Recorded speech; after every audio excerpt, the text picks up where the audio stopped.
many ways, New Zealand is a very young country. Geologically, it was formed much later than other lands. That its present form is only 10,000 years old. You can say that it's still a big work in progress, and its volcanic activity continues to shape the young land. The North Island is the center of these geothermal processes, and I found myself in the Taupo volcanic zone in Rotorua to learn more.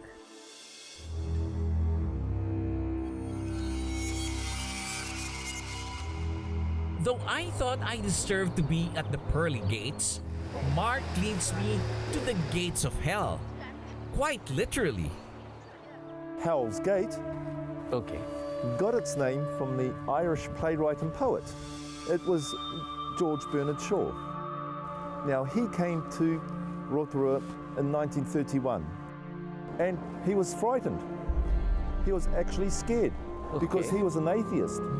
He thought that the theologists were right and he was wrong, that there was a hell and he was actually here. These are the outer walls of a volcanic caldera. Okay.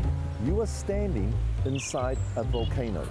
So if you have a red hot element and put a pot of water on it, that's exactly what's happening beneath us, but on a massive scale. So do we get cooked while we're walking? If you stand in one place for too long, you may cook. Okay. We went around the huge park, set on 50 acres of steaming hot springs and boiling and bubbling mud pools. The smell of sulfur hung thickly in the air. For more than 7 centuries, Tikitere, or Hell's Gate, has been a sacred place of healing for the Maori. The geothermal mud is said to treat ailments from rheumatism to burns and helps rejuvenate the skin. Past the swirling steam from pools, with temperatures of more than 100 degrees centigrade, Mark leads me to another side of the park for a short bushwalk. We're not going to walk very far through here, and something unusual is going to happen. Uh-oh, I don't like unusual things. It's okay, you're not going to disappear. Okay, let's see. As we enter the canopy of trees, something unusual did happen. The colors have changed. Try smelling. Can you smell the sulfur now? Not anymore. Exactly, the trees are absorbing the gas. Yes, that's So why. not only can you smell the trees absorbing the gas, you can actually see it. Mother Nature doing her work. That's right. It was interesting to see the forces of nature at play in one area. I also got to see the endemic silver fern, an important symbol for New Zealand. The koru, or spiral shape it takes as the frond unfurls, is seen in a lot of Maori art. The Maori are New Zealand's indigenous people who came to these lands 1,000 years ago from Polynesia. The North Island is made up of a big population of Maori, and I was welcomed by the Te Arawa tribe into their ancestral lands in Tepuya.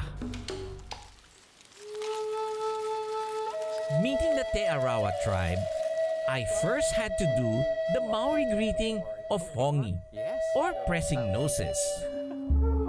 Then the pufidi, or traditional welcome, began. It was originally used by the Maori to find out the intentions of newcomers. One of the warriors comes out and advances cautiously towards the guest. He performs threatening gestures to show his might as he lays a peace offering of leaves on the ground.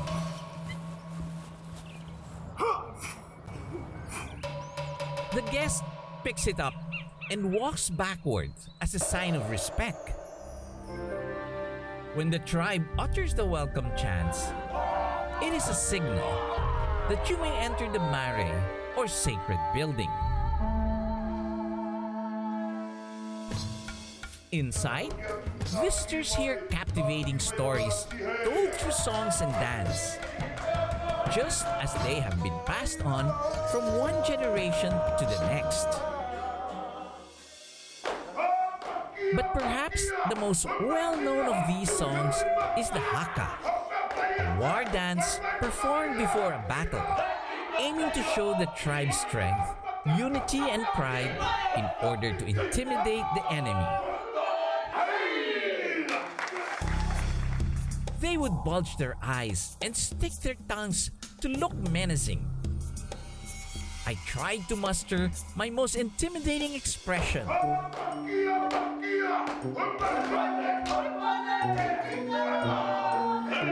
but only managed a funny face. The Maori seem to like this expression very much, as seen in many of their carved art.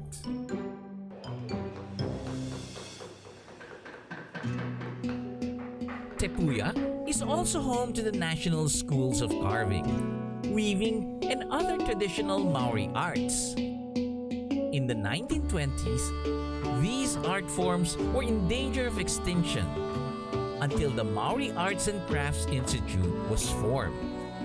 I met the school's master carver, Clive, who gives me an insight into the ancient Maori wood art. I noticed that a lot of them have the eyes and the tongue. Is there a special reason for that? Well, it's called beauty through ugliness.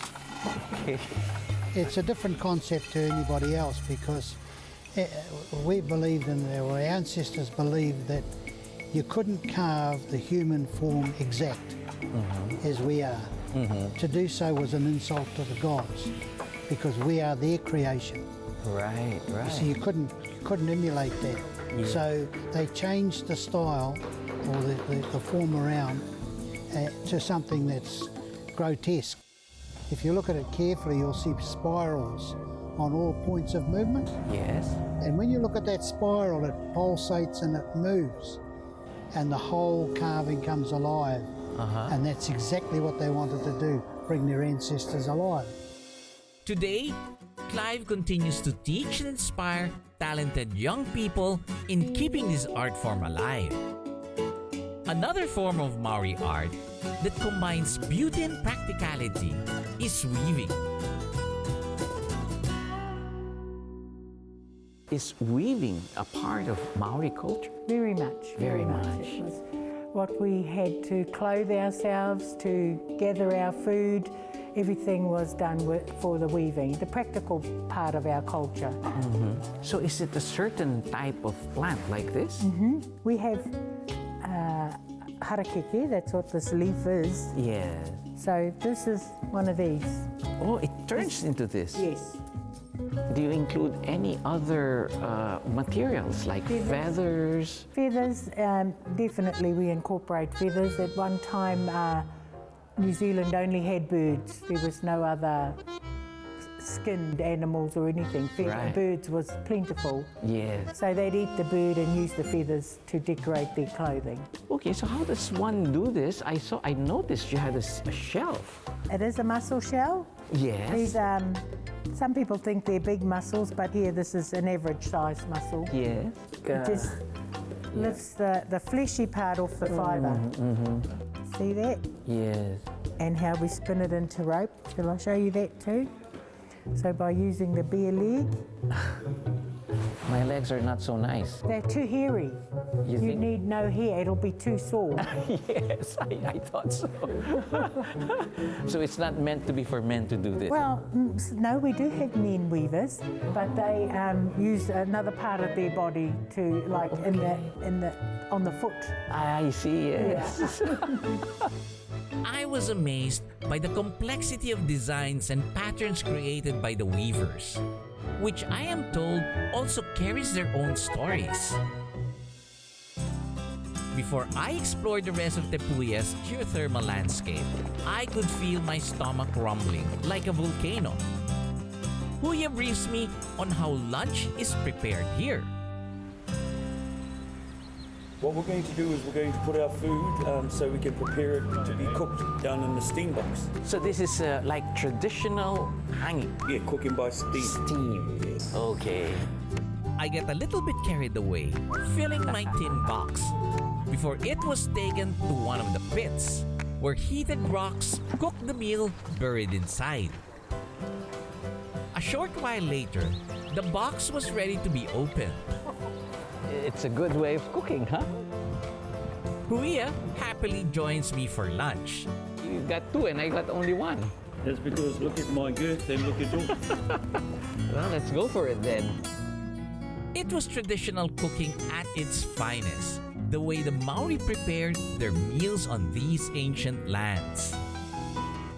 After a hearty meal, I walked around Tipuya's awe-inspiring landscape of billowing steam and boiling pools.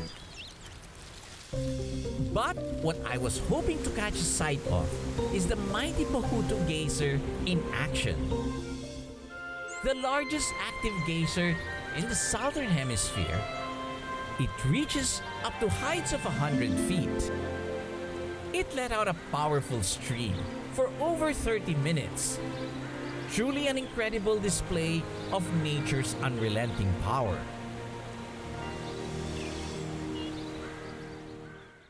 Up next, I continue to explore New Zealand's North Island, making my way to enchanted Middle Earth.